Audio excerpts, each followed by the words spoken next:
사도행전 27장 33절에서 44절까지 제가 여러분의 글을 읽으시겠습니다.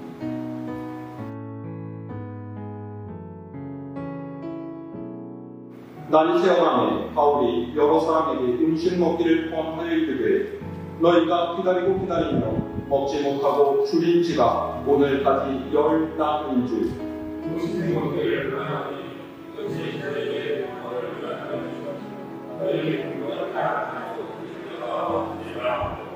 떡을 가져다가 모든 사람 앞에서 하나님께 축사하고 떼어 먹기를 시작하며 그들도 다 축사하고 따라오니 배에 있는 우리 수는 전부 276명이더라. 배부르게 먹고 이를 가까이 버려 배를 가르게 날이 샘이 어느 땅인지 알지 못하나 경사진 해안으로 된 항만이 눈에 띄거늘 배를 거기에 들여다볼 수 있는가 의논하는 하늘을 더 바다에 버리는 곳에 물을 더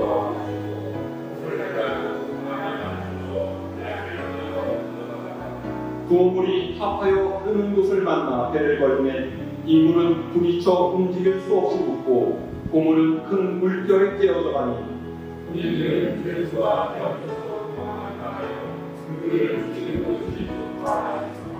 백부장이 바울을 구원하려 하여 그들의 뜻을 막고 헤엄칠 줄 아는 사람들을 명하여 물에 뛰어내려 먼저 육지에 나가게 하고 그 남은 사람은 그들과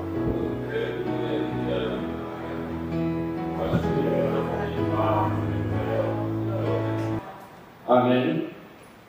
할렐루야. 날이 너무 더워서 제가 정신이 왔다 갔다 하는 너무 덥더라고요.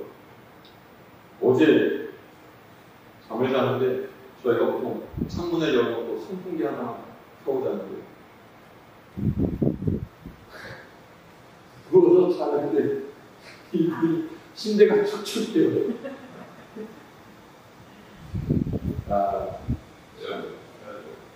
그러니까요.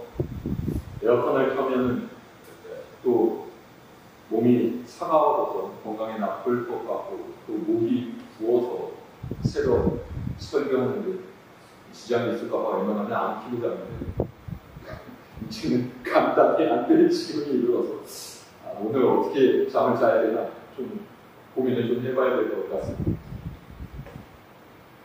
사람에게 가장 중요한 것은 자신의 생명입니다. 아무리 죽고 싶다라고 타령을 하던 사람도 막상 죽음 앞에 서게 되면 겁을 먹고 안간 힘을 쓰기 마련인 거죠. 이럴 때 본능과 윤리가 부딪히는 지점이 반드시 생기게 됩니다. 예를 들어서 배를 타고 가다가 사고가 생겨서 배가 가라앉게 됐어요. 그럴 때 사람은 두 가지 타입이 있습니다. 자신의 안전을 부르지 않는 타인의 생명을 구하고 애쓰는 사람이 있고 남은 죽더라도 자신은 무조건 살고 봐야 되겠다라는 사람이 있죠. 위기 앞에 설 때 그 사람의 인격과 품성이 드러난다. 물론 앞서 말씀드렸다시피 사람에게는 자신의 생명이 가장 귀하기 때문에 남을 돕지 않고 제 목숨을 던지는 일을 뭐라고 비난할 수는 없습니다. 하지만 사람이라면 이웃과 더불어 살아가는 존재로 하나님의 형상되어 지어진 존재라면 자신을 희생해서 약한 이를 돕는 것이 옳다라고 성경은 이야기합니다. 그렇습니다. 그리스도인은 생명을 살리는 존재여야 합니다. 권력이나 힘은 생명보다 귀중하지 않습니다. 세상의 어떤 가치도 생명보다 귀할 수는 없습니다. 왜냐하면 생명 하나님께서 주신 것이고, 오늘 말씀은 로마로 가던 중에 폭풍을 만나서 표류하게 된 사도 바울의 이야기를 기록하고 있습니다. 예루살렘에서 유대인들에게 붙잡혀 고발을 당하고 여러 번의 재판을 받다가 최종적으로 로마 황제인 가이사에게 재판을 받기 위해서 로마로 호송되는 바울이 미항이라는 곳에 있다가 베니스라는 곳으로 가는 중에 유와 불로라는 광풍을 만났습니다. 우리의 말로 하는 심한 태풍입니다. 바다 위에서 해가 태풍을 만났으니 어떻게 되겠습니까? 배에 실었던 짐도 다 바다에 던져버리고 몇 번의 죽을 고비를 넘기면서 며칠 동안 겨우겨우 목숨만 이어가고 있었던 그런 상황이었습니다.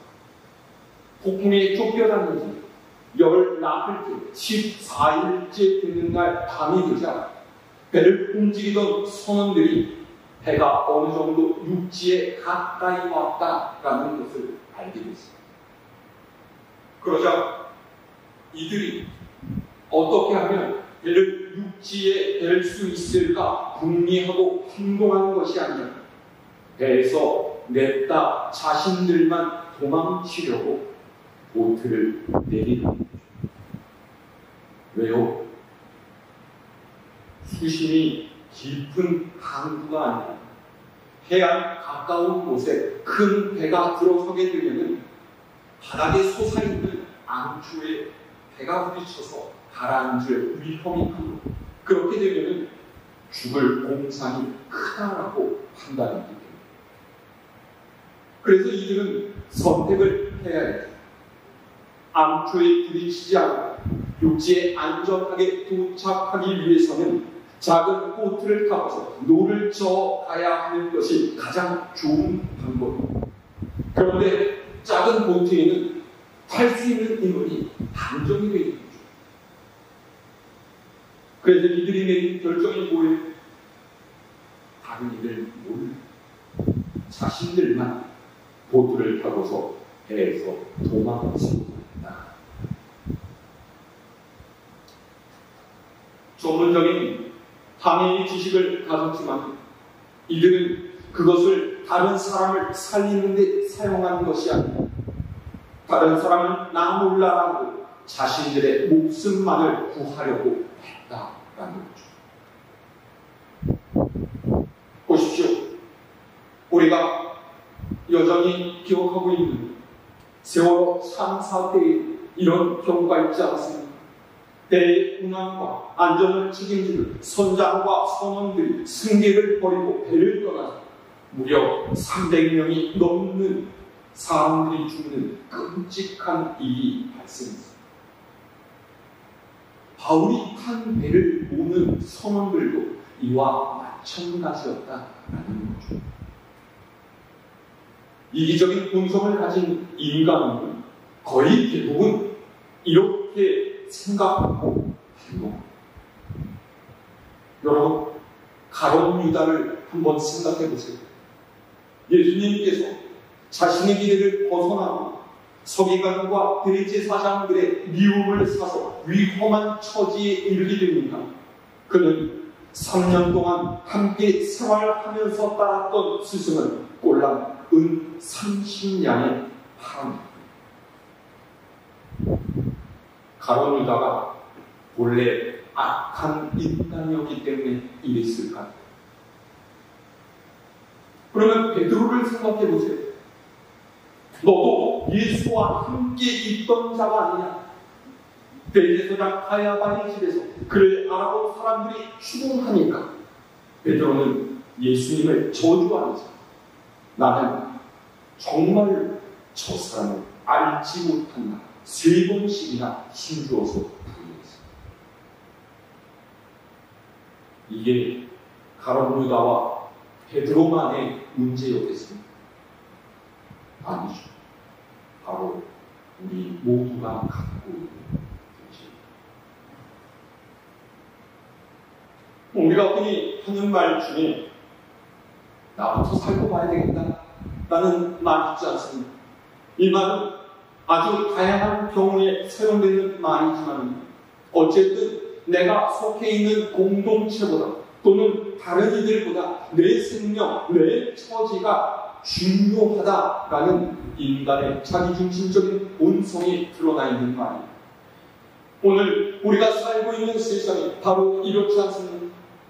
남에게 불편을 끼치는 것보다 자신의 편안함을 더욱 추구하는 사람, 자기의 이익을 위해서 다른 삶의 나락으로 던져놓는 이들, 그런 이들이 오늘날 우리 사회에 너무나도 많습니다. 나 중심의 생각, 당연하다라고 여기는 것이 오늘날 우리가 살고 있는 이 세상의 악한 문제입니다. 바울이 한때의 선원들이 보여준 모습, 바로 이런 것이었다라는 거죠. 그런데 이런 선원들의 움직임을 눈치챈 바울이 그를 호송해가는 백부장과 군인들에게 이를 알려줍니다. 자, 우리 오늘 말씀 바로 위에 31절에서 32절의 말씀 함께 읽을까요? 31절로 32절 말씀. 시작. 바울이 백부장과 군인들에게 이르되 이 사람들이 배에 있지 아니하면 너희가 구원을 얻지 못하리라 하니 이에 군인들이 거룩줄을 끊어 떼어 버립니다. 아멘. 어떻게 바울이 선원들이 도망치려고 한 것을 알아챘는지는 모르겠지만 바울은 모두가 살기 위해서는 선원들의 존재가 절대적으로 필요하다는 것을 알고 선원들의 행동을 지휘관과 군인들에게 알렸습니다. 이들이 없으면 우리는 이 배를 움직일 수가 없고 이들이 도망가면 배에 남아있는 우리는 빈병 다 죽고 말 것이다. 그런 거죠. 이들은 군인들이 구명 보트의 줄을 끊어서 떠내려옵니다. 아마도 보트가 있기 때문에 도망치려고 하는 유혹을 아예 제거해버리려는 생각이었을 거예요. 그렇게 한바탕 소동이 끝나고 동이 오자 바울은 사람들에게 제안합니다. 뭐라고 해요? 자, 33절에서 37절 말씀 다시 한번 읽겠습니다. 시작. 날이 새어가니 바울이 여러 사람에게 음식 먹기를 권하여 이르되 너희가 기다리며 먹지 못하고 줄인 지가 오늘까지 10나흘인즉 음식 먹기를 권하노니 이것이 너희의 구원을 위하는 것이로 너희 중 머리카락 하나도 이를 자가 없으리라 하고 떡을 가져다가 모든 사람 앞에서 하나님께 축사하고 떼어 먹기를 시작하며 그들도 다 안심하고 받아먹으니 배에 있는 우리의 수는 전부 276명이더라. 아멘. 바울은 사람들에게 음식을 먹으라고 권했습니다. 배에 탄 사람들은 10나흘 동안 폭풍에 시달리느라고 제대로 음식을 먹지 못했어요. 배는 처음에 출발했던 미항에서 무려 800km나 폭풍에 휩쓸려 왔습니다. 본래 목적했던 베니스는 미항에서 50km밖에 떨어져 있지 않는 거리였어요. 그런데 벼랑간 들이닥친 폭풍 때문에 몇 배인 800km를 표류했다라는 거죠. 저는 이것이 사람의 인생이라는 생각이 들었습니다. 아무리 쉽고 만만하게 보이는 일들, 사람이 생각한 대로, 사람이 마음 먹은 대로 되는 것이 아닙니다. 이것을 아는 이들은 하나님의 주권을 인정하고 순종하죠. 하지만 그렇지 않은 이들은 자책감에 휩싸여 남을 원망하면서 사회를 탓하고 패배감에 젖어서 살기 마련입니다. 여러분, 여기에 행복한 삶을 사는 비결이 있습니다. 인간 존재의 부족함을 분명히 알고 하나님의 통치 아래 살기를 구하는 사람은 시련과 실패를 맞닥뜨릴지라도 결코 좌절하지 않습니다. 하나님께서 내 인생의 행로를 결정하는 키를 쥐고 계신다는 것을 알고 기대와 소망을 가진 그 다음에 발걸음을 움직여 갔을 것입니다. 하지만 이것을 모르고 자신의 힘과 능력을 의지하는 사람은 내 뜻대로 되지 않는 것에 실망하면서 낙담하고 자포자기하는 인생이 되고, 무엇을 바라보면서 소망을 두느냐 하는 것이 중요합니다. 사람은 스스로의 힘과 능력으로 할 수 있는 것이 한정적이기 마련입니다. 한계가 없으신 하나님, 전능하신 하나님, 내 인생을 맡겨드리는 여러분들 되시기를 바랍니다. 보세요. 폭풍 가운데 표류하던 사람들이 그동안 심한 백멀미로 음식도 먹지 못했고, 그렇기 때문에 체력도 현저하게 떨어져 있는 상태였습니다.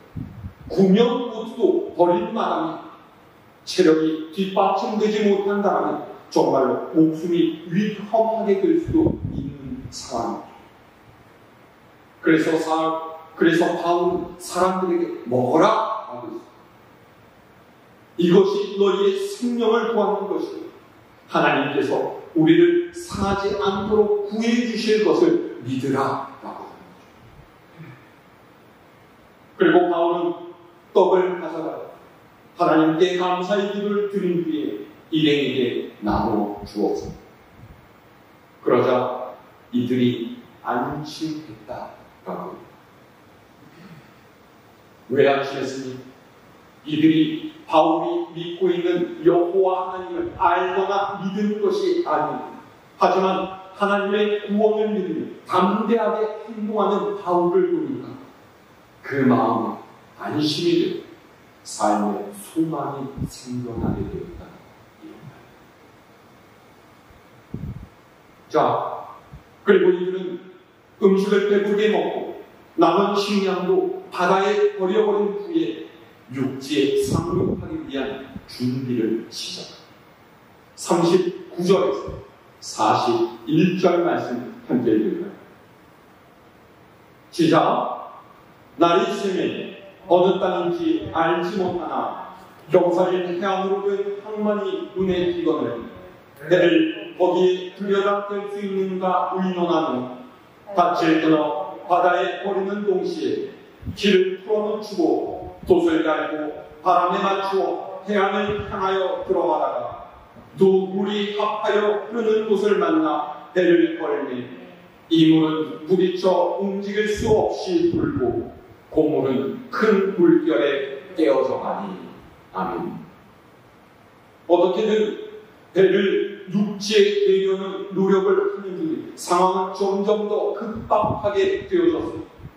배는 해안을 눈으로 확인할 만큼 무태에 더욱 가까워졌지만 두 물이 합해서 흐르는, 그러니까 서로 다른 방향의 물이 만나서 물결이 거센 곳에 배가 이르게 되었고 점점 배가 깨어져가는 그런 상황이 됩니다.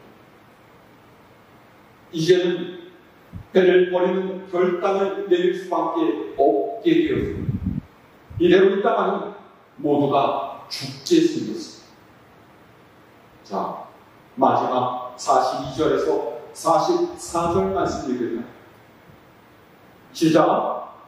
군인들은 죄수가 헤엄쳐서 도망할까 하여 그들을 죽이는 것이 좋다 하였으나 백부장이 바울을 구원하려 하여 그들의 뜻을 막고 헤엄칠 줄 아는 사람들을 명하여 물에 뛰어내려 먼저 육지에 나가게 하고 그 남은 사람들은 널조가 보는 배 물건에 의지하여 나가게 하니 마침내 사람들이 다 상륙하여 구조되리라. 아멘. 상황이 이렇게 되니까 군인들이 그들의 지휘관인 백부장에게 의견을, 우리가 물에 뛰어들게 되면 호송하는 죄수들을 지킬 수가 없을 것이고, 그러면은 집중하고 이 죄수들은 다 도망칠 겁니다.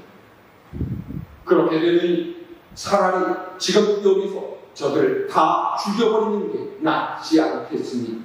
그럼 이게 무슨 소리입니까?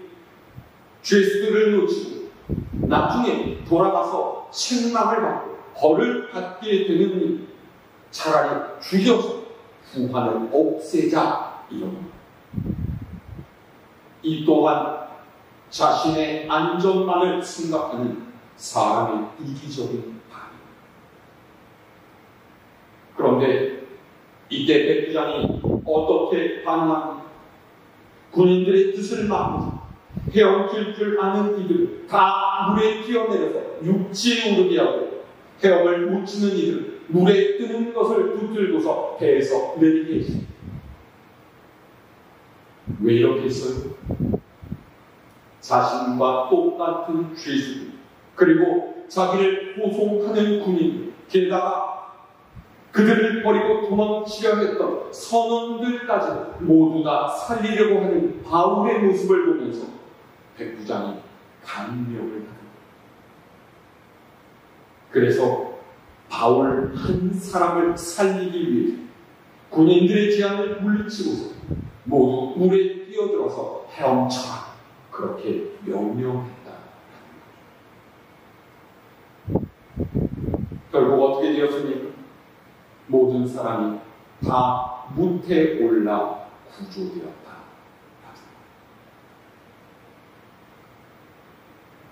하나님을 향한 믿음으로 모든 사람을 살리려고 했던 사도 바울의 말씀에 하나님께서 응답하셨습니다. 백부장의 마음을 움직이셨고 모든 사람이 풍랑에서 벗어나서 생명을 건지게끔 하셨습니다. 바울은 그분의 약속을 지키신 진실하신 하나님을 믿었습니다.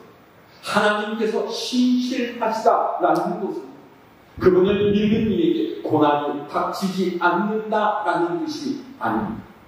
오히려 바울의 삶에는 고난이 훨씬 더 많았죠. 그가 가는 곳마다 핍박을 당해 어려움에 처했었고, 로마로 가는 길 또한 평탄하지 않았습니다. 하지만 믿음은 그런 상황 중에서도 좌절하지 않는 것. 믿음은 상황을 이겨내는 것입니다. 다른 모든 사람은 희망을 잃어버리고 좌절 가운데 있을 때 하나님의 사람은 믿음은 사람들에게 소망을 불러일으키는 사람.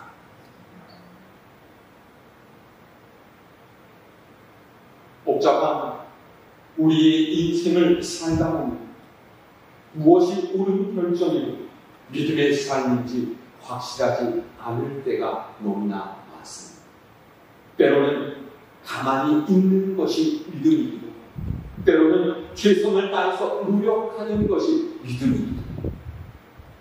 이것을 분별하는 것은 개인의 신앙에 맡겨진 각자의 몫입니다. 하지만 오늘 성경이 우리에게 분명하게 이야기하는 원칙 한 가지는 그리스도인은 생명을 살리는 이로 살아야 된다.